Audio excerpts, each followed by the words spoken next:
नमस्ते। एल्कोहल के इस अगले लेक्चर पे आज हम लोग बात करेंगे पिछले वीडियो से आगे की एल्कोहल की रासायनिक गुणों की। हमने एल्कोहल के रासायनिक गुण देखे थे, उसमें हमने दो तरह के रासायनिक गुण देखे थे, एक जिसमें OH यानी कि हाइड्रॉक्सिल समूह वाली भी क्रियाएं हुई थी और दूसरा जिसमें C और O वाला बॉन्ड टूटता था।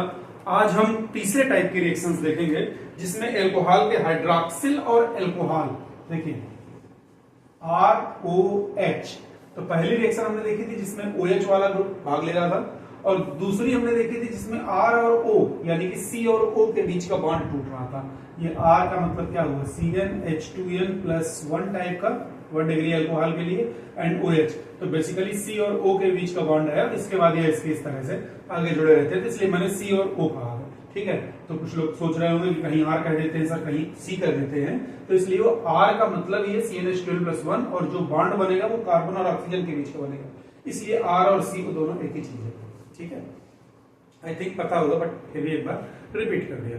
तो ये दो तरह की रिएक्शंस हम लोग एल्कोहल की देख चुके हैं। आज हम देखेंगे वो अभिक्रियाएं जिसमें एल्कोहल अणु के हाइड्रॉक्सिल और एल्किल दोनों समूह भाग लेते हैं, यानी कि ये OH वाला भी भाग लेगा, ये तो भाग लेगा ही, और ये एल्किल समूह ये भी भाग लेगा, जिसमें दोनों पार्टिसिपेट करेंगे। ये तीसरे टाइप की रिएक्शंस होगी। ठीक है, तो उसकी जो सबसे पहली रिएक्शन है वो होती है निर्जलन।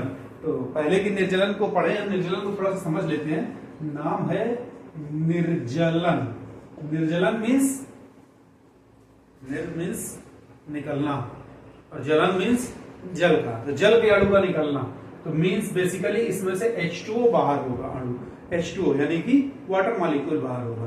तो अब ROH है, थोड़ा सा समझ लेते हैं फिर उसके बाद देखते हैं। ROH H2O क्या है, HOH, इट मीन्स कि OH तो यहीं पर है, H यहां कहीं से ले गए और जो बचेगा तो OH वाला हिस्सा ये हो गया, H वाले के लिए एल्किल लेना पड़ेगा, तो दोनों हो गए ना, दोनों हो गए ना, एल्किल भी काम आ गया और हाइड्रॉक्सिल भी काम आ गया। तो ये वो वाली रिएक्शन है जिसमें OH और एल्किल दोनों ग्रुप एक साथ काम करते हैं, यानी कि दोनों पर इंपैक्ट होता है।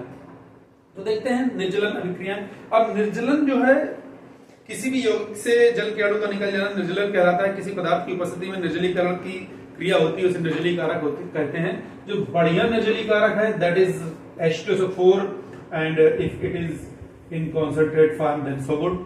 मतलब सांद्र H2SO4 जो है वो पानी को सोख लेता है, वाटर मॉलिक्यूल को सोख लेता है और वाटर मॉलिक्यूल को सोखने के कारण यह एक अच्छा निर्जलीकारक होता है। तो खैर, एल्कोहल को जब हम 433 से 473 केल्विन पर सांद्र H2SO4 या फास्फोरिक अम्ल के साथ गर्म करते हैं तो उसका निर्जलीकरण हो जाता है। प्राथमिक एल्कोहल, पहले के प्राथमिक एल्कोहल देखते हैं। सबसे पहला, सबसे इजी, सबसे इंपॉर्टेंट प्राथमिक alcohol ethyl alcohol. Ethyl alcohol means CH3 CH2OH। और जब हम इसे H2SO4 की प्रेजेंस में या H3PO4 की प्रेजेंस में, जो कि कॉन्सेंट्रेट होना चाहिए 473 केल्विन पर जब हम इसे गर्म कर देते हैं तो गर्म करने से क्या होगा, इससे जल निकलेगा। एक तो OH यहां का निकल जाएगा और H यहां से निकल जाएगा, तो क्या बचेगा, यहां CH3 था, एक H निकल गया, CH2 बचा, यहां CH2 था, OH तो निकल ही गया, तो ये भी CH2 बचा। अब देखो इन दोनों कार्बन की होनी चाहिए 4 संयुक्ताएं पूरी हुई है, केवल यहाँ पर 3, 2 हाइड्रोजन से और एक कार्बन से, तो इट मीन्स कि यहाँ पर द्विबंध आ जाएगा और ये एथिलीन बना लेता है और साथ में H2O। ठीक है, हालांकि उस H2O को H2SO4 अपने साथ ले लेगा, मतलब निर्जलीकारक है ना, सोख लेगा, शोषित कर लेगा। तो दिस वाज ऑल अबाउट प्राथमिक एल्कोहल। ये 1 डिग्री एल्कोहल है, 1 डिग्री। अब बात करते हैं 2 डिग्री एल्कोहल की। देखिए, द्वितीयक एल्कोहल के लिए एक विशेष चीज है। द्वितीयक एल्कोहल क्या होता है, जिसमें OH वाला ग्रुप, जैसे CH2OH है, इससे जो भी ग्रुप जुड़ा है, अब ये एक कार्बन से नहीं, ये 2 कार्बन से जुड़ा रहेगा।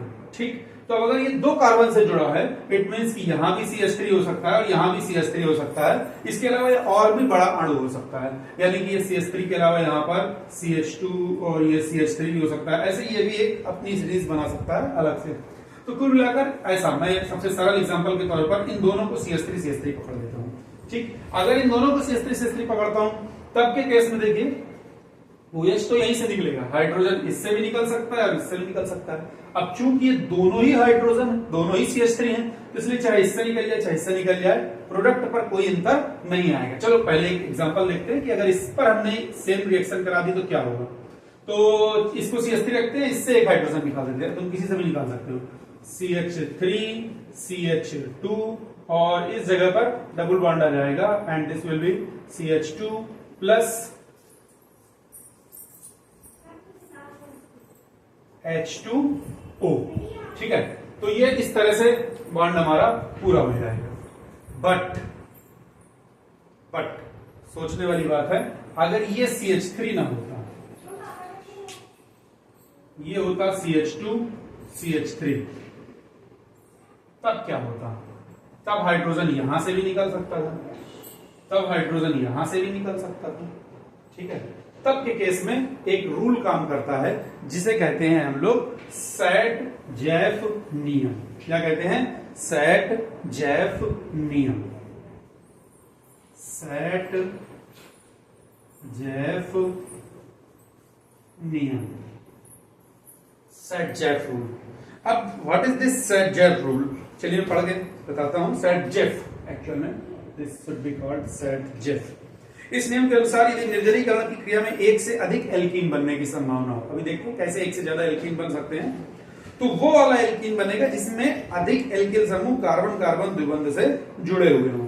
चलिए एक एग्जांपल देखते हैं।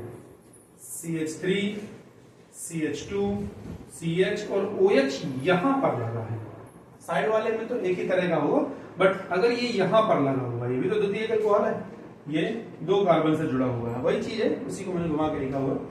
तो अब इस केस में क्या सीन होगा? इसमें मैंने निर्जलीकरण कराया, निर्जलीकरण कराने के लिए सेम कंडीशन H2SO4 का यूज करेंगे। अब कह रहा है एक से अधिक, चलिए देखते हैं क्या इससे 2 प्रोडक्ट बन सकते हैं। एक का देखिए OH को निकलेगा, अब एक बार या तो यहाँ का H ले ले, एक बार यहाँ का H ले ले, तो हम दोनों तरह के प्रोडक्ट लेके देखते हैं। इसको नंबर 1 डाल देते हैं और इसको नंबर 2 डाल देते हैं। पहले नंबर 1 यानी कि इन दोनों के बीच का H2O बनाएंगे और दूसरे वाले में इन दोनों के बीच का बनाएंगे। तो चलिए पहले 1 वाली पोजीशन का CH3 CH, और अब यहाँ का OH निकल चुका है, यहाँ से निकल चुका है, तो ये द्विबंध इस तरह से आएगा CH और बाकी वो CH3 वैसे ही लगा रहेगा। अब क्या करते हैं, इस 1 वाले से कोई मतलब नहीं रखते, 2 वाले यानी यहां से हाइड्रोजन हटाएंगे, तो CH3 CH2 CH, ये OH उड़ गया और यहां से हाइड्रोजन उड़ गया, तो द्विबंध इन दोनों के बीच रहेगा CH2। ये दूसरी पोजीशन का, यानी पहली बार हमने यहाँ का हाइड्रोजन रिप्लेस किया है, यहाँ के हाइड्रोजन से H2 बनाया, और दूसरी बार इस 2 नंबर वाले के हाइड्रोजन से H2 बनाया।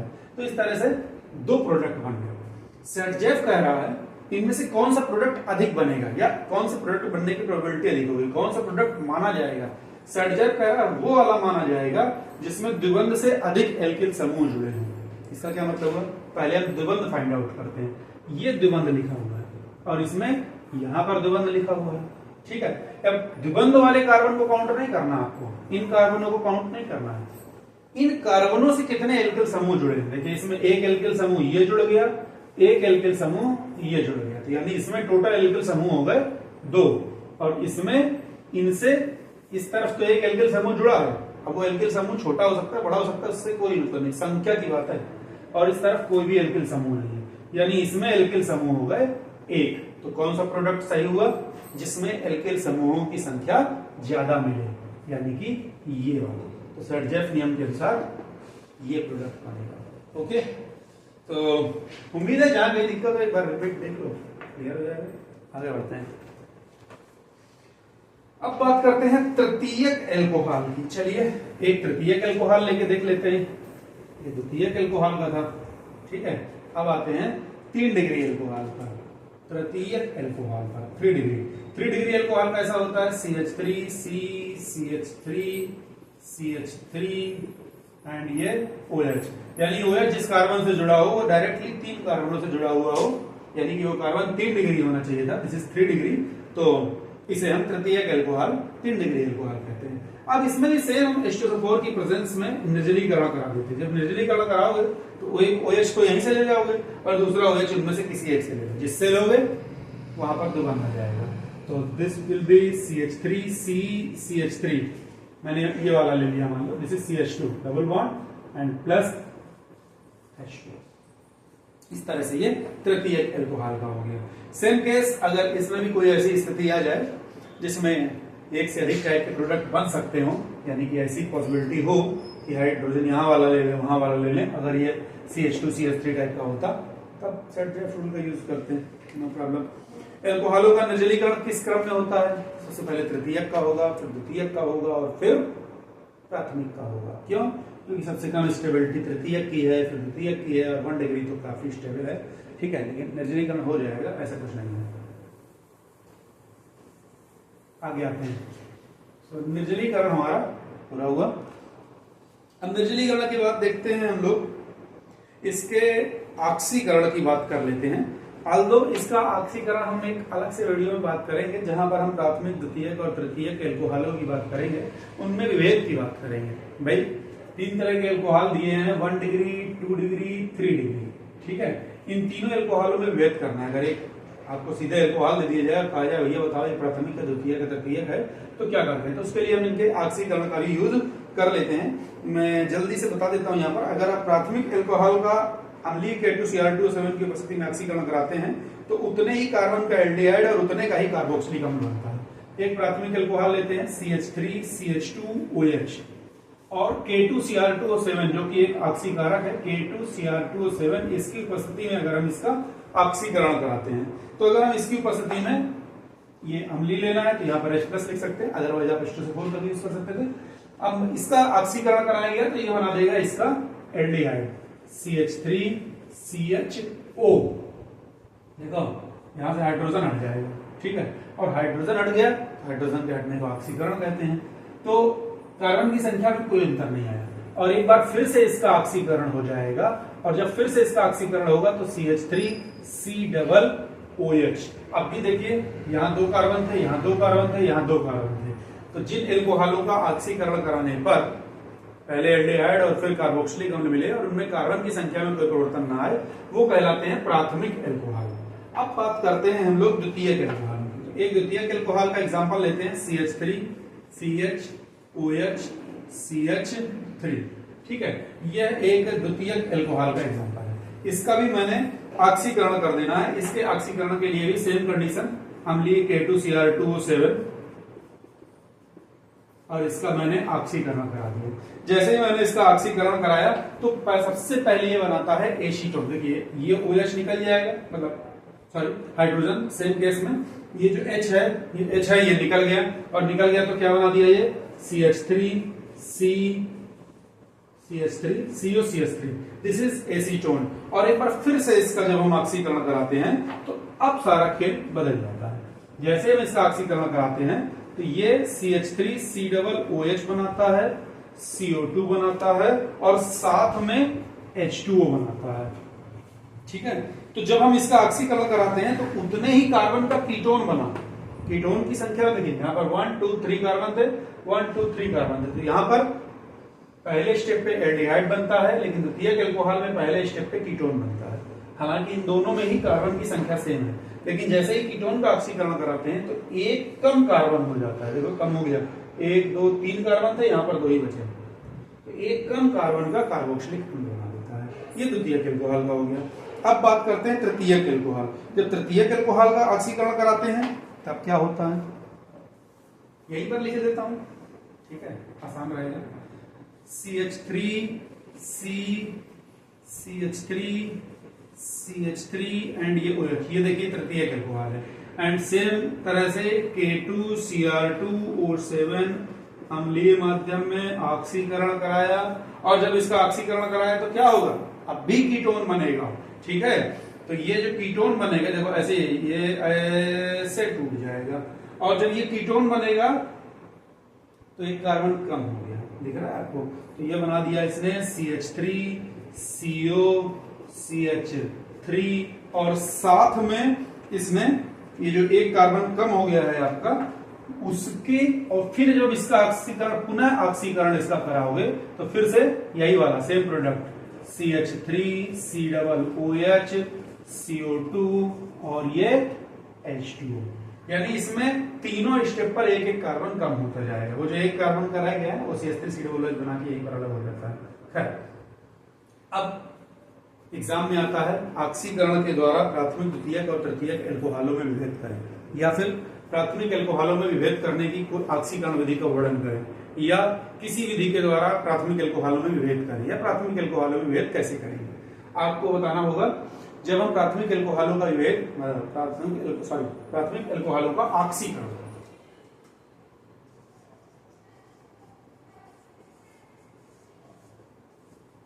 जब हम प्राथमिक एल्कोहलों का ऑक्सीकरण करते हैं K2Cr, अम्लीय K2Cr2O7 के द्वारा जब हम प्राथमिक एल्कोहलों का ऑक्सीकरण करते हैं तो उतने ही कार्बन के एल्डिहाइड प्राप्त होते हैं जिनके पुनः ऑक्सीकरण पर उतने ही कार्बन वाला कार्बोक्सिलीकरण प्राप्त होता है। जब हम द्वितीयक एल्कोहलों का अम्लीय K2Cr2O7 के द्वारा ऑक्सीकरण करते हैं तो उतने ही कार्बन के, यानी कि जितने के एल्कोहल थे उतने ही कार्बन का कीटोन प्राप्त होता है जिसके ऑक्सीकरण पर उससे एक कम कार्बन वाला कार्बोक्सिलिकम, कार्बन डाइऑक्साइड आदि प्राप्त होते हैं। और जो तृतीयक एल्कोहलों का अम्लीय K2Cr2O7 के द्वारा ऑक्सीकरण करते हैं तब हमको एक कम कार्बन वाला कीटोन प्राप्त होता है जिसके पुनः ऑक्सीकरण पर उससे भी एक कम वाला कार्बोक्सिलिकम प्राप्त होता है। तो इस तरह से ये तीनों में विभेद हो गया। इसमें कार्बन की संख्या में कहीं अंतर नहीं है, इसमें पहले कीटोन में कोई अंतर नहीं है लेकिन कार्बोक्सिलिकम में एक कम हो जाता है, और इसमें हर बार यानी पहले कीटोन बनेगी एक कम कार्बन वाली और फिर कार्बोक्सिलिकम एक कम कार्बन वाला। तो इस तरह से हम प्राथमिक, द्वितीयक और तृतीयक एल्कोहलों में विभेद कर सकते हैं। ठीक है, और ये एग्जाम में अलग से भी पूछा जाता है, तो इस पर ध्यान देने वाली बात है। अब एक चीज और, गर्म कापर से क्रिया, गर्म कापर से क्रिया, देखिए याद रखिए यह भी एल्कोहलों में विभेद के तौर पर यूज होता है, तो इसलिए मैं इसको भी बता दे रहा हूं। तो ऐसे ही पहले रिएक्शन देखेंगे और जब रिएक्शन पूरी हो जाएगी तब फिर उसके बाद देखेंगे कि इसको कैसे लिखेंगे। ठीक, तो गर्म कापर से क्रिया, यहां निकाल देता हूं, गर्म कापर से क्रिया, गर्म कापर से क्रिया कैसे कराएंगे। प्राथमिक, द्वितीयक, तृतीयक एल्कोहलों की वाष्प को लगभग 300 डिग्री सेल्सियस ताप पर गर्म कापर के ऊपर से प्रवाहित करते हैं जिससे एल्कोहल अलग अलग टाइप के प्रोडक्ट देते हैं। सबसे पहले पहला एल्कोहल जो कि है RCH2OH, जब हम इस पर कापर से क्रिया कराते हैं 573 केल्विन पर, भाई 300 डिग्री सेल्सियस पर, तो ये एल्डिहाइड बनाता है RCHO और साथ में हाइड्रोजन मुक्त हो जाती है। ठीक है, जब हम द्वितीयक एल्कोहल की बात करते हैं यानी कि R2CHOH, ये R2 क्या है, ऐसे R। ठीक है, द्वितीयक एल्कोहल हो गया। इस पर सेम कंडीशन, कापर पर 300 डिग्री सेल्सियस पर जब हम प्रवाहित करते हैं तब क्या होता है, ये बना देता है कीटोन R2CO और हाइड्रोजन मुक्त हो जाती है। जब हम तृतीयक एल्कोहल लेते हैं, तृतीयक एल्कोहल मतलब RCOH, और इस पर जब हम कापर 300 डिग्री सेल्सियस पर प्रवाहित करते हैं तो भैया एक चीज समझिए कि यहां पर विहाइड्रोजनीकरण नहीं होता, यहां पर होता है निर्जलीकरण। निर्जलीकरण का मतलब क्या हुआ कि OH निकलेगा। इन दोनों कंडीशंस पर हाइड्रोजन अलग हो रही है जिसको विहाइड्रोजनीकरण कहते हैं, लेकिन यहां पर OH और एक जगह का C, एक जगह का H। तो चलिए मैं एग्जांपल के तौर पर यहां पर CH3 पकड़ लेता हूं, तो अब इस कंडीशन पर ये CH3 का CH2 हो जाएगा और इन दोनों के बीच में CR समथिंग लाइक दैट, मतलब एल्कीन बन जाएगा और साथ में H2O आ जाएगा। तो इनमें भेद क्या हुआ, आपको हर बार का ये 573 का मतलब 300 डिग्री सेल्सियस ही है। हर बार आपको गर्म कापर लेना है, 300 डिग्री सेल्सियस पर एल्कोहल की वाष्प को उस पर प्रोवाइड कर देना है। अगर वो एल्डिहाइड बना दे और हाइड्रोजन मुक्त कर दे तो प्राथमिक एल्कोहल है, अगर वो कीटोन बना दे और हाइड्रोजन मुक्त कर दे मतलब विहाइड्रोजनीकरण हो जाए तो द्वितीयक एल्कोहल है, और अगर वह एल्कीन बनाता है और जल यानी कि निर्जलीकरण होता है तो यह तृतीयक एल्कोहल है। इस तरह से यह एल्कोहल के विभेद की एक अगली कंडीशन हो गई, यानी कि एक अलग विधि हो गई। दोनों में से कोई भी एग्जाम्पल यूज की जा सकती है। इस तरह से यह एल्कोहलों के कुछ रासायनिक गुण हैं जो कि जनरल मैंने पूरे कर दिए हैं। तो एल्कोहलों के रासायनिक गुण आज से पूरे होते हैं। नमस्ते।